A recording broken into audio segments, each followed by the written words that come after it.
സുഹൃത്തുക്കളെ, എല്ലാവർക്കും നമസ്കാരം. എൻ്റെ ആധ്യാത്മിക യാത്രയുടെ രണ്ടാമത്തെ വീഡിയോ ആണിത്. അതായത് സ്പിരിച്വൽ ജേണി നടത്തുന്ന സമയത്ത് നമുക്ക് എന്തൊക്കെ അനുഭവങ്ങളുണ്ടായി അത് നിങ്ങളുമായിട്ട് പങ്കുവയ്ക്കാനാണ് ഞാൻ ഈ വീഡിയോ ഉണ്ടാക്കുന്നത്. അതിൽ രണ്ടാമത്തെ വീഡിയോ ആണിത്. ഞാൻ ഈ ഇടയ്ക്ക് ഒരുപാട് ഈ ഫോറിൻ അവരുമായിട്ട് സമ്പർക്കം ഉണ്ടാകാനിടയായി. കാരണം പലരും എനിക്ക് കത്തെഴുതാറുണ്ട്.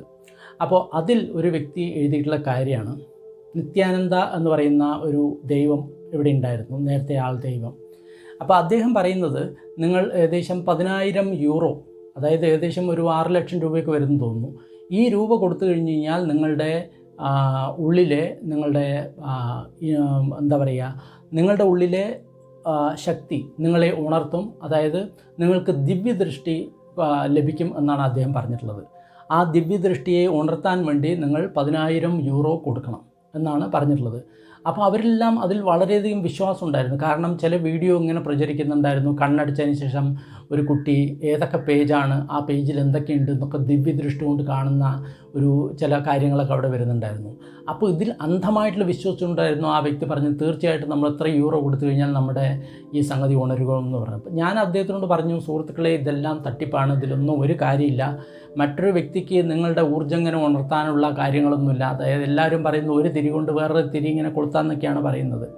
അപ്പോൾ അങ്ങനെയുള്ള കാര്യങ്ങളൊക്കെ ഉണ്ട്. അപ്പോൾ ഇങ്ങനത്തുള്ള ഒരുപാട് തട്ടിപ്പുകൾ ഇവിടെ നടക്കുന്നുണ്ട്. തീർച്ചയായിട്ടും ഒരു യഥാർത്ഥ ജ്ഞാനിയായിട്ടുള്ള ഒരു വ്യക്തിക്ക് വ്യക്തിയുടെ ജ്ഞാനത്തിൻ്റെ ദീപം കൊളുത്താൻ സാധിക്കും. പക്ഷേ അതിന് അദ്ദേഹം ഒരിക്കലും പൈസ ചോദിക്കാറില്ല. പൈസ ഇവിടെ എവിടെയെങ്കിലും വന്നിട്ടുണ്ടെങ്കിൽ അതിലെന്തോ ബിസിനസ് ഉണ്ട് എന്നുള്ള കാര്യം നമ്മൾ ആലോചിക്കണം. പൈസ ഇല്ലാതെ, കാരണം ഈ ആധ്യാത്മിക ജ്ഞാനം എന്ന് പറയുന്നത് എപ്പോഴും ഫ്രീ ആയിട്ട് കൊടുക്കുന്ന ഒരു കാര്യമാണ്. അതിലെവിടെയെങ്കിലും പൈസ ഉണ്ടെങ്കിൽ നമ്മൾ തീർച്ചയായിട്ടും അതിൽ നമ്മൾ ഒരല്പം സംശയദൃഷ്ടിയോടുകൂടി വീക്ഷിക്കണം.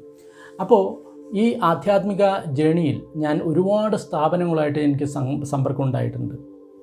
ആദ്യമായിട്ട് ശ്രീരാമകൃഷ്ണ മിഷൻ, പിന്നെ ചിന്മയാനന്ദ മിഷൻ, അതുകൂടാതെ ശിവാനന്ദ മിഷൻ, അതുകൂടാതെ മറ്റനേകം, അതായത് ഇന്ത്യയിൽ ആരൊക്കെയുണ്ടോ, സാറാംജി ബാബുജി ആയിക്കോട്ടെ, അതേപോലെ തന്നെയുള്ള ബാക്കിയുള്ള ഒരുപാട് കാര്യങ്ങളായിക്കോട്ടെ, ശ്രീ രവിശങ്കർ ആയിക്കോട്ടെ, അല്ലെങ്കിൽ ജഗ്ഗി വാസുദേവ് ആയിക്കോട്ടെ, അതേപോലെ തന്നെയുള്ള എത്ര ഇന്ത്യയിൽ എത്രയുണ്ടോ ഏകദേശം എല്ലാറ്റിലും ഞാൻ സമ്പർക്കം ആയിട്ടുണ്ട്. അവരുടെ എല്ലാം കാര്യങ്ങളും ഞാൻ പഠിച്ചിട്ടുണ്ട്. ഇതെല്ലാം വളരെ നല്ല കാര്യങ്ങളാണ്. കാരണം ഒന്നും തെറ്റായിട്ടുള്ള കാര്യങ്ങളായിട്ട് നമുക്ക് പറയാൻ പറ്റില്ല. കാരണം സ്പിരിച്വലിസത്തിൻ്റെ ബേസിൽ നടക്കുന്ന എല്ലാ കാര്യങ്ങൾക്കും അതിൻ്റേതായിട്ടുള്ള ഗുണങ്ങളുണ്ട്. കാരണം ഇതുമൂലം ഒരുപാട് പേര് അവർ സ്വയം മാറിയിട്ടുണ്ട്. അതായത് ഏറ്റവും ദുർനടപ്പുകാരനായിട്ടുള്ള ഒരു വ്യക്തി നല്ല ഒരു നടപ്പുകാരനായി, ഏറ്റവും വൃത്തിഹീനമായിട്ടുള്ള പെരുമാറുന്ന വ്യക്തികൾ നല്ല രീതിയിൽ ആൾക്കാരോട് പെരുമാറാൻ തുടങ്ങി. ദുഃഖിതരായിട്ടുള്ള വ്യക്തികൾ കുറച്ച് സന്തോഷത്തോടു കൂടി ജീവിക്കാൻ തുടങ്ങി. അങ്ങനെ എല്ലാ ഈ സ്പിരിച്വലിസത്തിനും അതിൻ്റേതായിട്ടുള്ള ചില ഗുണങ്ങളുണ്ട്, അതിൻ്റേതായിട്ടുള്ള ചില മേന്മകളുണ്ട്. ഇതെല്ലാം നമ്മൾ അംഗീകരിച്ചേ തീരൂ. പക്ഷേ പ്രശ്നം എവിടെയാണ് വരുന്നു കഴിഞ്ഞ് കഴിഞ്ഞാൽ, നിങ്ങൾ കുറേ യോഗ ചെയ്യുക, അതുകൊണ്ട് നിങ്ങൾക്ക് മുക്തി നേടും, നിങ്ങൾ കുറേ പ്രാണായാമം ചെയ്യുക, അതുകൊണ്ട് നിങ്ങൾ മുക്തി നേടും അല്ലെങ്കിൽ മോക്ഷം നേടും എന്ന് പറയുന്ന അവസ്ഥ, ഈ അവസ്ഥയൊക്കെ അല്പം അംഗീകരിക്കാൻ പ്രയാസമായിട്ടാണ് എനിക്ക് തോന്നിയിട്ടുള്ളത്. ഉദാഹരണമായിട്ട് നമ്മൾക്ക് ചിലപ്പോൾ ഒരു സംശയം ഉണ്ടാകും, ഈ മുക്തി മോക്ഷം എന്ന് പറയുന്ന സംഗതി എന്താണ് എന്ന് പറഞ്ഞിട്ട് പലർക്കും ഇതൊന്നും ഇല്ലാത്ത കഥകളാണ് വെറുതെ എന്ന് പറഞ്ഞിട്ട് എല്ലാവരും വിചാരിക്കും.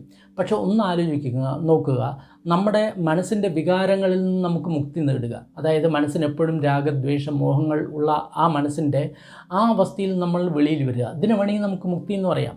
അല്ലെങ്കിൽ നമ്മളുടെ ദുഃഖകരമായിട്ടുള്ള അവസ്ഥയിൽ നിന്ന്, അതായത് മനസ്സിലെപ്പോഴും പലതരത്തിലുള്ള സംഘർഷങ്ങളും പ്രശ്നങ്ങളും ഉണ്ടാകുന്നു, ഇതിൽ നിന്ന് നിങ്ങൾ വെളിയിൽ വരുന്നു, അതൊരു മുക്തി തന്നെയാണ്. ഇതിനും വേണമെങ്കിൽ നമുക്ക് മുക്തി എന്ന് പറയാം. അതുപോലെ തന്നെ നമ്മുടെ മനസ്സിൽ ഒട്ടും തന്നെ രാഗ ദ്വേഷ മോഹങ്ങൾ ഉദിക്കാത്തൊരവസ്ഥ, അതായത് മനസ്സിൽ വരുന്ന കാര്യങ്ങൾ മുഴുവൻ അനിത്യമാണ്, ദുഃഖമാണ്, അതിലൊന്നും ഒരു എസൻസ് ഇല്ല എന്ന് നമുക്ക് മനസ്സിലായി കഴിഞ്ഞാൽ മനസ്സിൽ എന്തുദിക്കുന്നോ അതിനെ നമ്മൾ മാറി നിന്നുകൊണ്ട് നോക്കാനുള്ളൊരു കഴിവ്, ആ കഴിവെന്ന് കഴിഞ്ഞാൽ നമുക്ക് അതിലും വലിയൊരു കാര്യം എന്താണ് വേണ്ടത്? ഈ കഴിവാണ് നമ്മൾ നേടേണ്ടത് എന്നുള്ള ഒരു അറിവാണ് എനിക്കുണ്ടായിട്ടുള്ളത്. ഇന്ന് കാണുന്ന മിക്ക ഇതിലും, അതായത് ഹിന്ദുവിലായിക്കോട്ടെ, അതേപോലെ തന്നെ ക്രിസ്ത്യൻസിലായിക്കോട്ടെ, അല്ലെങ്കിൽ മുസ്ലിംസിലായിക്കോട്ടെ, അല്ലെങ്കിൽ എന്തിലായിക്കോട്ടെ, അവർ ഏറ്റവും കൂടുതൽ ഊന്നൽ നൽകുന്നത് പ്രഭാഷണങ്ങളിലാണ്. അതായത് ഈ ഗ്രന്ഥങ്ങളിൽ എന്തൊക്കെ പറഞ്ഞിട്ടുണ്ടോ അതിനെ പ്രഭാഷണങ്ങളും കൂടെ പറഞ്ഞുതരിക. ഇങ്ങനെ ചെയ്യണം, ഇങ്ങനെ ചെയ്യരുത്, അത് ചെയ്യണം, ഇത് ചെയ്യണം, ഇങ്ങനെ ചെയ്യണം, ഇങ്ങനെ ചെയ്യരുത് എന്നുള്ള കാര്യങ്ങൾ മാത്രമാണ് നമുക്ക് പഠിപ്പിച്ചു തരുന്നത്. ബൈബിളിലെ കാര്യങ്ങൾ, ഖുറാനിലെ കാര്യങ്ങൾ, ഗീതയിലെ കാര്യങ്ങൾ, ആ പ്രവാചകൻ ഇങ്ങനെ പറഞ്ഞിട്ടുണ്ട്, ഈ പ്രവാചകൻ ഇങ്ങനെ പറഞ്ഞിട്ടുണ്ട്, എല്ലാവർക്കും അറിയാം. അതായത് ഇവിടെ പ്രശ്നം എന്താണെന്ന് പറഞ്ഞു കഴിഞ്ഞാൽ ചെറിയ കുട്ടിക്കടക്കം അറിയാം ഏത് ശരി ഏത് തെറ്റെന്ന്. പക്ഷെ അത് എങ്ങനെ ജീവിതത്തിൽ കൊണ്ടുവരാം എന്നുള്ള കാര്യങ്ങൾ ആരും പഠിപ്പിച്ചു കൊടുക്കുന്നില്ല. അതാണ് ഇവിടുത്തെ ഏറ്റവും വലിയ പ്രശ്നം. അത് ആ നടത്തിയ ആൾക്കാർ, അതായത് ഖുറാൻ എഴുതിയിട്ടുള്ള വ്യക്തി 41 ദിവസം ഹിറാ ഗുഹകളിൽ നിന്ന് ധ്യാനിച്ചു. അതേപോലെ തന്നെ ബൈബിൾ എഴുതിയ വ്യക്തി, അദ്ദേഹം 41 ദിവസം ഉപവാസ പ്രാർത്ഥനയും ധ്യാനവുമായിട്ട് കഴിഞ്ഞുകൂടി. ഈ കാര്യം നമ്മുടെ ജീവിതത്തിൽ കൊണ്ടുവരുന്നുള്ള കാര്യം ആരും ഇവിടെ പറയുന്നില്ല. അവർ ഇങ്ങനെ പറഞ്ഞു, ഇത് നിങ്ങൾ അറിയുക, ഇത് നിങ്ങൾ അതേപോലെ തന്നെ അംഗീകരിക്കുക എന്ന് മാത്രമേ പറഞ്ഞുള്ളൂ. പക്ഷേ ഈ അംഗീകരിച്ചതുകൊണ്ടും അറിഞ്ഞതുകൊണ്ടും നമുക്കൊന്നും കിട്ടാൻ പോകുന്നില്ല. അത് നമ്മുടെ ജീവിതത്തിൽ കൊണ്ടുവന്നു കഴിഞ്ഞാൽ നമുക്ക് വല്ലതും കിട്ടാൻ പോകുന്നുള്ളൂ. ഒരു ഉദാഹരണം നമുക്ക് പറയാം. ഒരു വ്യക്തിയെ ഒരു ക്ലാസ് റൂമിലിരുത്തിയതിന് ശേഷം നമ്മൾ ഡ്രൈവിങ്ങിൻ്റെ ലെസൺസ് കൊടുക്കുകയാണ്. നിങ്ങൾ ആദ്യം ക്ലച്ച് അമർത്തുക, അതിനുശേഷം ഇങ്ങനെ ചെയ്യുക, അതിനുശേഷം നിങ്ങൾ എങ്ങനെ ചെയ്യുക എന്നിട്ട് ഡ്രൈവിങ്ങിൻ്റെ ലെസൺ ഒരു കുട്ടിക്ക് കൊടുക്കുകയാണ്. ഒരു വണ്ടിയുടെ A to Z എല്ലാം പഠിപ്പിച്ചു കഴിഞ്ഞു. ഡ്രൈവിങ് എങ്ങനെ ചെയ്യണം എന്നുള്ള കാര്യം എല്ലാം നമ്മൾ തിയററ്റിക്കലായിട്ട് പഠിപ്പിച്ചു കഴിഞ്ഞു. 20 വർഷം ആ കുട്ടി അങ്ങനെ പഠിച്ചു കഴിഞ്ഞാലും ആ കുട്ടിയെ നേരെ വണ്ടിയിൽ കൊണ്ടിരുത്തി കഴിഞ്ഞാൽ ആ കുട്ടിക്ക് ഡ്രൈവിങ് ചെയ്യാൻ പറ്റില്ല. കാരണം എന്താണ്? പ്രാക്ടിക്കൽ ചെയ്തിട്ടില്ല. അതിൻ്റെ പ്രാക്ടിക്കലായിട്ടുള്ള അഭ്യാസം ആ കുട്ടി ചെയ്തിട്ടില്ല. അതേപോലെ തന്നെ മറ്റൊരു ഉദാഹരണം കൂടി എടുക്കാം. ഒരു ഉദാഹരണം പറയാം. ഒരു വ്യക്തിയെ നീന്തലിൻ്റെ വശങ്ങൾ നമ്മളൊരു ക്ലാസ് റൂമിൽ നിന്ന് 20 വർഷത്തോളം പഠിപ്പിച്ചുകൊണ്ടിരിക്കുകയാണ്. എങ്ങനെ നീന്തണം, ഏതൊക്കെയാണ് നീന്തലിൻ്റെ സയൻസ്, അതിൽ ഫിസിക്സ് എന്താണ്, അതിൻ്റെ ബാക്കിയുള്ള ഡൈനാമിക്സ് എന്താണ്, ഇതെല്ലാം നമ്മൾ കുട്ടികൾക്ക് പറഞ്ഞു കൊടുക്കുകയാണ്. 20 വർഷം ആ കുട്ടികളെ ഈ രീതിയിൽ പറഞ്ഞു. പക്ഷേ ആ കുട്ടികൾ ഒരിക്കലും വെള്ളത്തിലിട്ടിട്ടില്ല. 20 വർഷം കഴിഞ്ഞ ശേഷം ആ കുട്ടിയെ നേരെ വെള്ളത്തിൽ ഇട്ട് കഴിഞ്ഞാൽ എന്ത് ചെയ്യും? ആ കുട്ടി മുങ്ങിച്ചാവും. കാരണം കുട്ടിക്ക് പ്രാക്ടിക്കലില്ല. അപ്പോൾ നമ്മൾക്ക് വേണ്ടത് പ്രാക്ടിക്കലാണ്. അതായത് ഈ കാര്യങ്ങൾ നമ്മുടെ ജീവിതത്തിൽ എങ്ങനെ കൊണ്ടുവരാം എന്നുള്ള കാര്യമാണ് നമ്മൾ പഠിക്കേണ്ടത്. പക്ഷേ ഇന്ന് എല്ലാവരും പുസ്തകങ്ങൾ മാത്രം പഠിക്കുന്നതിലാണ് താല്പര്യം. പുസ്തകങ്ങളിൽ എന്തൊക്കെ പറഞ്ഞിട്ടുണ്ട്, ഈ പുസ്തകങ്ങളിൽ ഇത് പറഞ്ഞിട്ടുണ്ട്, ഗീതയിൽ ഇങ്ങനെ പറഞ്ഞിട്ടുണ്ട്, ഉപനിഷത്തിൽ പറഞ്ഞിട്ടുണ്ട്, വേദങ്ങളിൽ ഇങ്ങനെ പറഞ്ഞിട്ടുണ്ട്. പുസ്തകത്തിൻ്റെ പുഴുക്കൾ മാത്രം, അതായത് പുസ്തകത്തിലുള്ള കാര്യങ്ങൾ മാത്രമേ ഇവർ നോക്കുന്നുള്ളൂ, ബാക്കിയൊന്നും നോക്കുന്നില്ല. ബൈബിളിലായാലും ശരി, ഖുറാനിലായാലും ശരി, അദ്ദേഹം ഇങ്ങനെ പറഞ്ഞു, ഈ കാര്യങ്ങൾ മുഴുവൻ പഠിക്കുകയാണ്.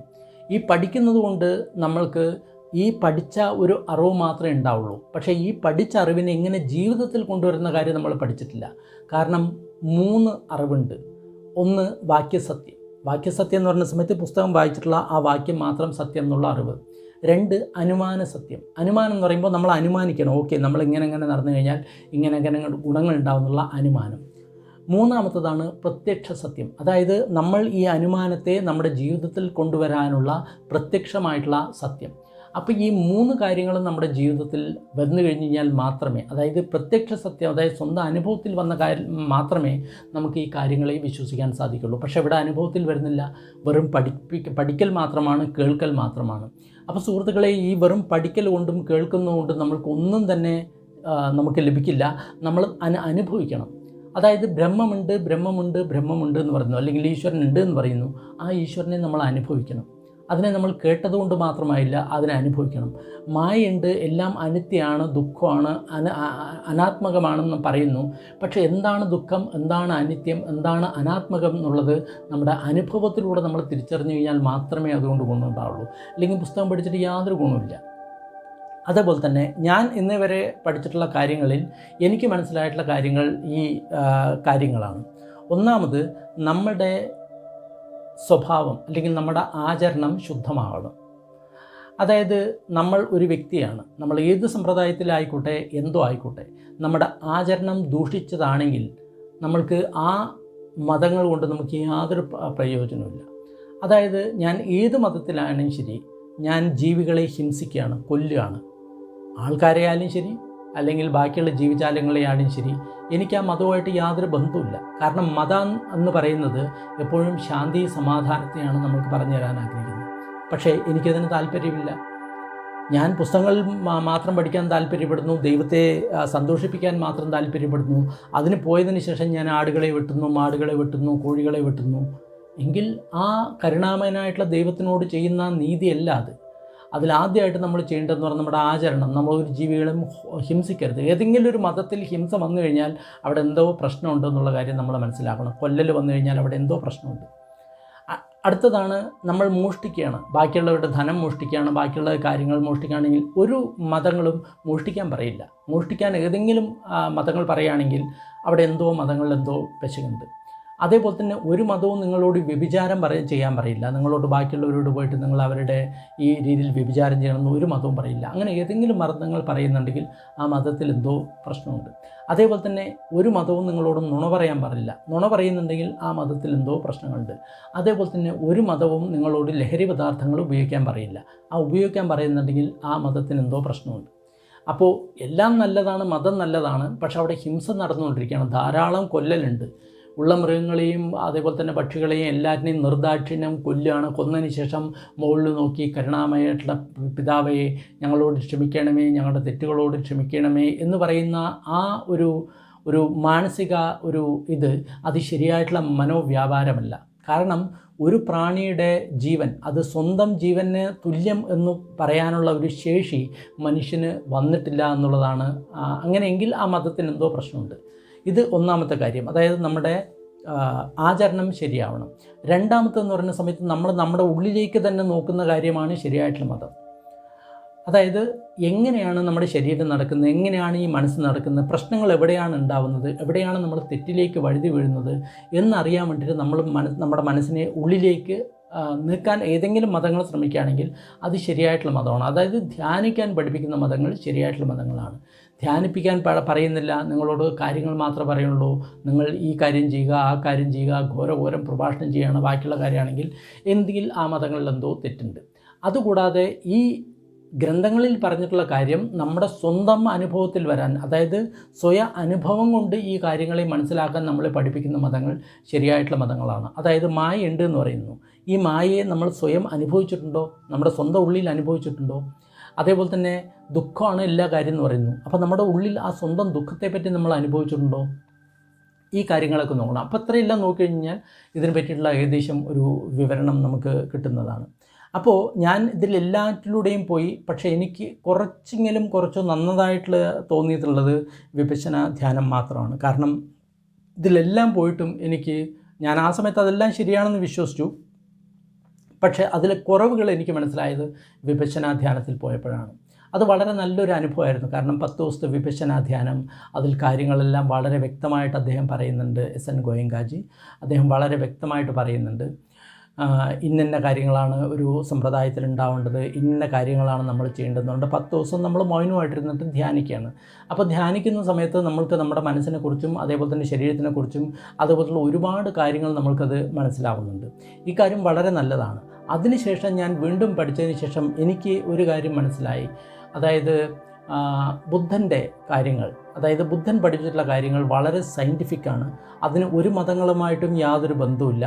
എല്ലാവർക്കും ചെയ്യാവുന്ന ചില കാര്യങ്ങളാണ് ബുദ്ധൻ പഠിപ്പിച്ചിട്ടുള്ളതെന്ന് മനസ്സിലായി എനിക്ക്. അതുകൂടാതെ സ്വന്തം അനുഭവം, അതായത് അനുഭവത്തിൻ്റെ ആഴത്തിലും നമ്മൾക്ക് പോകാൻ പറ്റിയത് ബുദ്ധൻ പഠിപ്പിച്ചിട്ടുള്ള കാര്യങ്ങളാണെന്നാണ് എനിക്ക് മനസ്സിലായിട്ടത്. ഇത്രയും വർഷത്തെ എൻ്റെ ജീവിതത്തിൽ, അതായത് ഞാൻ കടന്നു ചെല്ലാത്ത മേഖലകളില്ല. ഒരുപാട് മതസമ്പ്രദായങ്ങളും ഈ സമ്പ്രദായങ്ങളോട്ടും ഞാൻ അനവധി പുസ്തകങ്ങൾ പഠിക്കുകയും അതേപോലെ തന്നെ അവരുടെ കാര്യങ്ങളിൽ പോയിട്ട് പങ്കെടുക്കുകയും ഞാൻ ചെയ്തിട്ടുണ്ട്. ഞാൻ ക്രിസ്ത്യൻസ്മാരുടെ ഇതിൽ പോയിട്ട് പങ്കെടുത്തിട്ടുണ്ട്. അതായത് മുസ്ലിങ്ങളുടെ ഖുറാനും അതേപോലെ തന്നെയുള്ള കാര്യങ്ങൾ ഞാൻ പഠിച്ചിട്ടുണ്ട്. ഹിന്ദുക്കളുടെ കാര്യങ്ങൾ ഞാൻ പഠിച്ചിട്ടുണ്ട്. അതേപോലെ തന്നെ ഇന്ന് ഭാരതത്തിൽ ആരൊക്കെ ഉണ്ടോ അവരുടെ എല്ലാ സമ്പ്രദായങ്ങളുടെ കൂടെ ഞാൻ കടന്നു പോയിട്ട്, എങ്കിലും എനിക്ക് ഏറ്റവും സയൻറ്റിഫിക് ആയിട്ടുള്ള തോന്നുന്നു, അതായത് യുക്തിക്ക് നിരക്കുന്നതും ബുദ്ധിക്ക് നിരക്കുന്നതുമായിട്ടുള്ള കാര്യങ്ങൾ എനിക്ക് കാണാൻ കഴിഞ്ഞത് ബുദ്ധൻ്റെ കാര്യങ്ങളിൽ മാത്രമാണ്. പക്ഷേ ബുദ്ധൻ്റെ കാര്യങ്ങളിൽ മുഴുവൻ തിബിടക പഠിച്ചിട്ടും യാതൊരു കാര്യമില്ല. അദ്ദേഹം പറഞ്ഞിട്ടുള്ള കാര്യങ്ങൾ മുഴുവൻ നമ്മൾ മനസ്സിലാക്കിയിട്ട് യാതൊരു കാര്യമില്ല. അതിനനുസരിച്ച് പ്രവർത്തിച്ചു കഴിഞ്ഞാൽ മാത്രമേ കാര്യമുള്ളൂ എന്നാണ് എനിക്ക് മനസ്സിലായത്. അപ്പോൾ നമ്മൾ ഡീപ്പായിട്ട് നമ്മൾ ധ്യാനിക്കാനും അതേപോലെ തന്നെ ശരീരത്തിനെക്കുറിച്ചും മനസ്സിനെക്കുറിച്ചും മനസ്സിലാക്കാനും നമ്മുടെ ദുഃഖങ്ങളിൽ നിന്ന് പൂർണ്ണമായിട്ടും വിമുക്തി നേടാനും ബുദ്ധൻ്റെ പാത തന്നെയാണ് ശരിയായിട്ടുള്ള പാത എന്നാണ് എനിക്ക് മനസ്സിലായിട്ടുള്ളത്. ഇനി ബുദ്ധൻ്റെ പാതയിലേക്ക് പ്രവേശിക്കാൻ ഒരു സാധാരണ മനുഷ്യൻ വെറും പുസ്തകങ്ങൾ പഠിച്ചുകൊണ്ട് ഒരിക്കലും സാധിക്കില്ല. അതിന് ആദ്യം നമ്മൾ വിപശ്യന ധ്യാനം ചെയ്യണം. വിപശ്യന ധ്യാനത്തിൽ നമ്മുടെ ഈ ബുദ്ധൻ്റെ കാര്യങ്ങളിൽ എന്താണ് ശരി, അദ്ദേഹം പറഞ്ഞിട്ടുള്ള കാര്യങ്ങൾ എന്താണെന്നുള്ളത് ശരിയെന്ന് പറഞ്ഞിട്ട് അദ്ദേഹം പഠിപ്പിക്കുന്ന സമയത്ത് നമുക്ക് കാര്യങ്ങൾ ഏകദേശം വ്യക്തമാവും. പക്ഷേ അവിടെ കൊണ്ടും നിങ്ങളുടെ പഠിത്തം ഒരിക്കലും അവസാനിക്കാൻ പാടില്ല. നിങ്ങൾ വീണ്ടും ഡീപ്പായിട്ട് ഉള്ളിൽ പോകണം. ബുദ്ധൻ്റെ വാചകങ്ങളിൽ ഒരുപാട് ഡീപ്പായിട്ടുള്ള നമ്മൾ ഉള്ളിൽ പോയി കഴിഞ്ഞാൽ മാത്രമേ നമുക്കതിൻ്റെ ശരിയായിട്ടുള്ള അന്തസത്ത നമുക്കത് കിട്ടുകയുള്ളൂ. അപ്പോൾ നിങ്ങൾക്ക് വിപശ്യനയിൽ നിന്നതിന് ശേഷം, നിങ്ങൾ കുറേ വർഷങ്ങൾ അധ്വാനിച്ചതിന് ശേഷം നിങ്ങൾക്ക് ഫലമില്ല എന്ന് തോന്നുകയാണെങ്കിൽ നിങ്ങൾ വീണ്ടും മുന്നോട്ട് പോകണം. ഫലമുണ്ട് എന്ന് തോന്നുകയാണെങ്കിൽ നിങ്ങൾ തീർച്ചയായിട്ടും നിൽക്കണം. ഫലം ഉണ്ട് എന്ന് തോന്നുകയാണെങ്കിൽ കൂടെ ബുദ്ധൻ്റെ വചനങ്ങളെപ്പറ്റി കൂടുതൽ പഠിക്കാനും അദ്ദേഹം പറഞ്ഞിട്ടുള്ള കാര്യങ്ങളെപ്പറ്റി കൂടുതൽ അറിയാനും നമ്മൾ ശ്രമിക്കണം.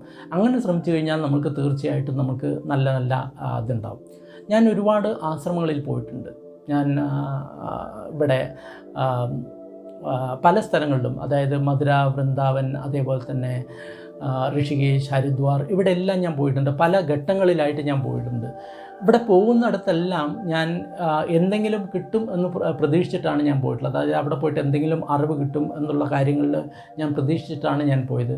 പക്ഷേ എല്ലായിടത്തും എനിക്ക് നിരാശാജനകമായിട്ടുള്ള ഒരു അനുഭവമാണ് ഉണ്ടായിട്ടുള്ളത്. കാരണം അവിടെ പോകുന്ന സമയത്ത് അവിടുത്തെ ആൾക്കൂട്ടം, അതേപോലെ തന്നെ ലഹള, ബഹളം, അങ്ങനത്തുള്ള കാര്യങ്ങൾ, അതേപോലെ തന്നെയുള്ള ഒരുപാട് കാര്യങ്ങൾ അവിടെ എല്ലാം കാണാൻ കഴിഞ്ഞിട്ടുണ്ട്.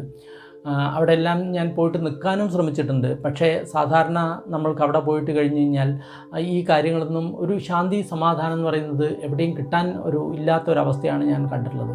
കുറച്ച് ദിവസം നമ്മൾ അവിടെ പോയിട്ട് കാര്യങ്ങളെല്ലാം കണ്ടു, വളരെ ഭംഗിയായിട്ടും തോന്നി. എങ്കിലും നമ്മൾ തിരിച്ചു വരുന്ന സമയത്ത് നമ്മൾ അതേപോലെ തന്നെ നമ്മുടെ പഴയ രീതിയിൽ തന്നെ വരികയാണ് ചെയ്യുന്നത്. അതിന് നമ്മൾ ഇൻസൈഡായിട്ട് നമ്മൾ ടോട്ടലായിട്ട് നമ്മുടെ ജീവിതം തന്നെ മാറ്റേണ്ട ഒരു കാര്യങ്ങൾ ഉണ്ട്. അപ്പോൾ നമ്മൾ കൂടുതലായിട്ട് നമ്മുടെ ജീവിതചര്യകളെ മുഴുവൻ മാറ്റുക, അതായത് കുറച്ചുകൂടി നല്ല രീതിയിൽ ജീവിക്കുക, അതേപോലെ തന്നെ തെറ്റായിട്ടുള്ള കാര്യങ്ങൾ ചെയ്യാണ്ടിരിക്കുക, ധ്യാനം നമ്മൾ കൂടുതൽ ചെയ്യുക. ഇങ്ങനെയൊക്കെ ചെയ്തു കഴിഞ്ഞാൽ നമ്മൾ സ്പിരിച്വലി കുറേശ്ശായിട്ട് നമ്മൾ മുന്നോട്ട് പോകുന്നുള്ള കാര്യത്തിൽ യാതൊരു സംശയമില്ല. അപ്പോൾ ഇത്രയും കാലത്തെ എൻ്റെ സ്പിരിച്വൽ ജേണി കൊണ്ട് എനിക്ക് ഉണ്ടായിട്ടുള്ള അനുഭവം ഞാൻ നിങ്ങളോട് പറയാം. ദുഃഖമില്ലാത്ത അവസ്ഥ തീർച്ചയായിട്ടും സാധ്യമാണ്. അതായത് നമ്മുടെ മനസ്സ് എവിടെയും ബുദ്ധിമുട്ടില്ലാതെ, നമ്മൾക്ക് ഒട്ടും പെടാതെ, ഒരു കാരണവശാലും മനസ്സിൽ ഇല്ലാതെ, ഒരു പ്രശ്നങ്ങളും മനസ്സിൽ പെടാതെ നമ്മൾക്ക് ആ മനസ്സിൻ്റെ കാര്യങ്ങളെ വീക്ഷിച്ചുകൊണ്ട് ദുഃഖമില്ലാത്ത ഒരു അവസ്ഥ നമുക്ക് തീർച്ചയായിട്ടും സാധ്യമാണ്. അതായത് സ്വർഗ്ഗജീവിതം എന്ന് പറയുന്ന ആ ജീവിതം നമ്മൾക്ക് ഈ ഭൂമിയിൽ തന്നെ സാധ്യമാണെന്നുള്ളത് ഒന്നാമത്തെ കാര്യം. രണ്ടാമത്തെ കാര്യം എന്ന് പറയുന്നത്, മനസ്സ് പരിപൂർണമായിട്ടും നിന്നതിന് ശേഷം അതിനപ്പുറത്തുള്ള ചില കാര്യങ്ങൾ നമ്മൾക്ക് ഗ്രഹിക്കാനുള്ള ചില കാര്യങ്ങൾ നമ്മൾക്ക് ഇവിടെ തന്നെ നമുക്ക് ചെയ്യാൻ സാധിക്കും. അതായത് മനസ്സിനപ്പുറത്തും ചില കാര്യങ്ങളുണ്ട് എന്നുള്ള കാര്യങ്ങൾ. അതായത് ഇന്ന് ഒരു ഉദാഹരണം വേണമെങ്കിൽ പറയാം, നമ്മൾ ഉറങ്ങുന്ന സമയത്ത് നമ്മൾക്ക് അവിടെ എന്താണ് നടക്കുന്നതെന്ന് അറിയില്ല. അത് ടോട്ടലായിട്ട് ഉറങ്ങിയിട്ടുള്ളൊരു അവസ്ഥയാണ്. ആ സമയത്ത് നമ്മൾ സ്വപ്നം കാണുന്ന സമയത്ത് നമ്മൾ ചിലപ്പോൾ പേടിക്കും, ചിലപ്പോൾ ഭയപ്പെടും, അങ്ങനത്തുള്ള കാര്യങ്ങളൊക്കെ ചെയ്യും. അതിനുശേഷം നമ്മൾ ഉണരുന്ന സമയത്ത് നമ്മൾ ചിരിച്ചു, ഞാൻ ഈ സ്വപ്നം കണ്ടിട്ടാണ് അത്രയധികം പേടിച്ചത്, ഭയങ്കര സ്വപ്നമായിരുന്നു, ആ സ്വപ്നത്തിൽ ഞാൻ എൻ്റെ ജീവിതത്തിൽ ഉള്ളതുമാതിരി തന്നെയാണെന്ന് തോന്നിയിട്ട് ഞാൻ ഒരുപാട് പേടിച്ചു എന്ന് പറഞ്ഞിട്ട് നമ്മൾ ആ സ്വപ്നത്തിൽ നമ്മൾ കളിയാക്കി ചിരിക്കും. ഇപ്പോൾ ജീവിതത്തിൽ നടക്കുന്ന കാര്യങ്ങൾ മുഴുവൻ യഥാർത്ഥമാണെന്ന് നമ്മൾ വിചാരിക്കും. സുഹൃത്തുക്കളെ, ഇനി ഒരു തലം കൂടിയുണ്ട്. ഈ തലത്തിൽ എത്തിക്കഴിഞ്ഞാൽ ഈ ജീവിതത്തിനെയാണോ ഞാൻ ശരിയെന്ന് വിചാരിച്ചത്, അതായത് നമ്മൾ ഇന്ന് കാണുന്ന ഈ ജാഗ്രത അവസ്ഥ, ഇതിനെയാണോ ഞാൻ ഇത്ര കാലം ശരി എന്ന് വിളിച്ചത്, ഇതിനെയാണോ ഞാൻ പേടിച്ചത്, ഇതിനെയാണോ ഞാൻ എൻ്റെ എന്ന് പറഞ്ഞിട്ട് എൻ്റെ ആണ് എല്ലാം എന്ന് പറഞ്ഞിട്ട് ഇതിനെയാണോ ഞാനതിങ്ങനെ പറഞ്ഞിട്ട് നമ്മൾ ആശ്ചര്യപ്പെടുന്ന ഒരു അവസ്ഥയുണ്ട്.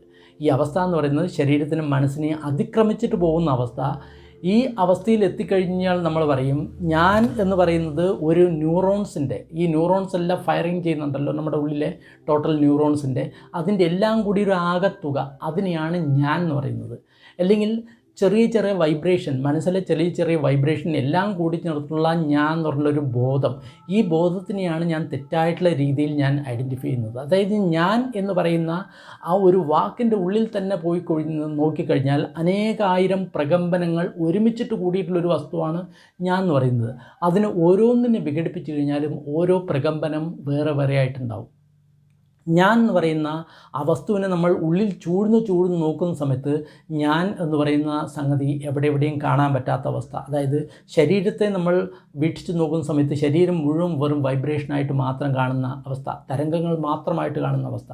മനസ്സിനെ വിഘടിച്ച് നോക്കുന്ന സമയത്ത് അതും തരംഗങ്ങളായിട്ട് മാറുന്ന അവസ്ഥ. ഒന്നും നമ്മുടെ കൺട്രോളിലില്ല, എല്ലാം സ്വയം നടന്നുകൊണ്ടിരിക്കുന്നു. അതിൽ ഞാൻ പെട്ടുകിടക്കുന്നൊരവസ്ഥ. ഈ അവസ്ഥയിൽ നമ്മൾ വെളിയിൽ വന്നു കഴിഞ്ഞാൽ മാത്രമേ നമ്മൾക്ക് ഈ മുക്തി മോക്ഷം എന്ന് പറയുന്ന സംഗതികൾ നമുക്ക് സാധിക്കുകയുള്ളൂ. അതിന് നമ്മൾ വളരെ ഡീപ്പായിട്ട് നമ്മുടെ ഉള്ളിൽ പോയതിന് ശേഷം നമ്മുടെ ശരീരത്തിനെയും മനസ്സിനെയും പൂർണ്ണമായിട്ടും അറിയാൻ ശ്രമിക്കണം.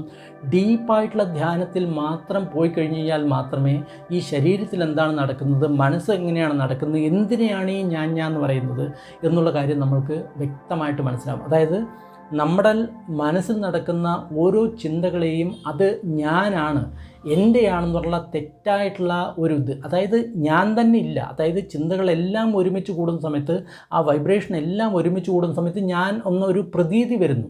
പക്ഷേ അതിനെ മുഴുവൻ നമ്മൾ വിഘടിപ്പിച്ച് നോക്കിക്കഴിഞ്ഞാൽ അവിടെ ഞാനില്ല, എൻ്റെ ഇല്ല എന്നുള്ള ഒരു അവസ്ഥ വരും.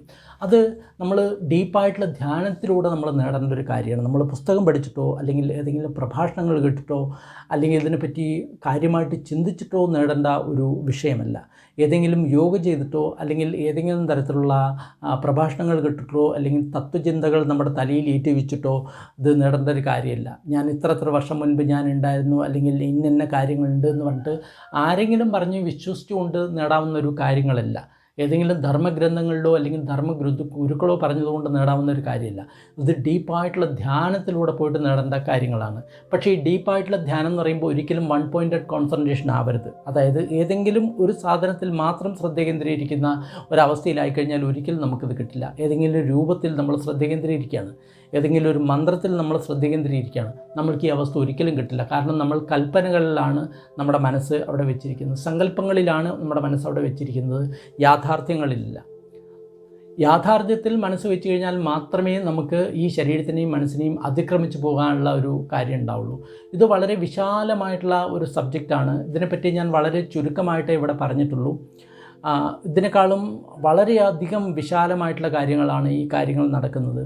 അതുകൂടാതെ ഇതിനെ പറ്റിയിട്ടുള്ള ഒരു വളരെ കറക്റ്റായിട്ട് പറയാമെന്ന് പറയുമ്പോൾ ഒരുപാട് സമയമെടുക്കുന്ന ഒരു വിഷയമാണിത്. പ്രത്യേകിച്ചിട്ട് ഇപ്പോൾ എല്ലാവരും പറയുന്നു കർമ്മസംസ്കാരങ്ങൾ ഉണ്ടാകുന്നു. ഈ കർമ്മസംസ്കാരങ്ങൾ എങ്ങനെയാണ് ഇത് ഉണ്ടാകുന്നത്, എന്താണ് അതിൻ്റെ റൂട്ട് എന്നെല്ലാം നമ്മൾ പോയി കഴിഞ്ഞാൽ അതിൻ്റെ വളരെ വലിയ കാര്യങ്ങൾ അതിൻ്റെ ഉള്ളിൽ കിട്ടും. അപ്പോൾ നമ്മൾ എപ്പോഴും വിചാരിക്കേണ്ടത് ഞാൻ പഠിച്ചിട്ടുള്ള കാര്യങ്ങൾ മാത്രം ശരി, ഞാൻ ചിന്തിച്ചിട്ടുള്ള കാര്യങ്ങൾ മാത്രം ശരി, എന്നോട് പറഞ്ഞു തന്നിട്ടുള്ള കാര്യങ്ങൾ മാത്രം ശരി എന്ന് പറഞ്ഞിട്ട് ഒരു അന്ധവിശ്വാസത്തിൽ നമ്മൾ ഒരിക്കലും ഇരിക്കാൻ പാടില്ല.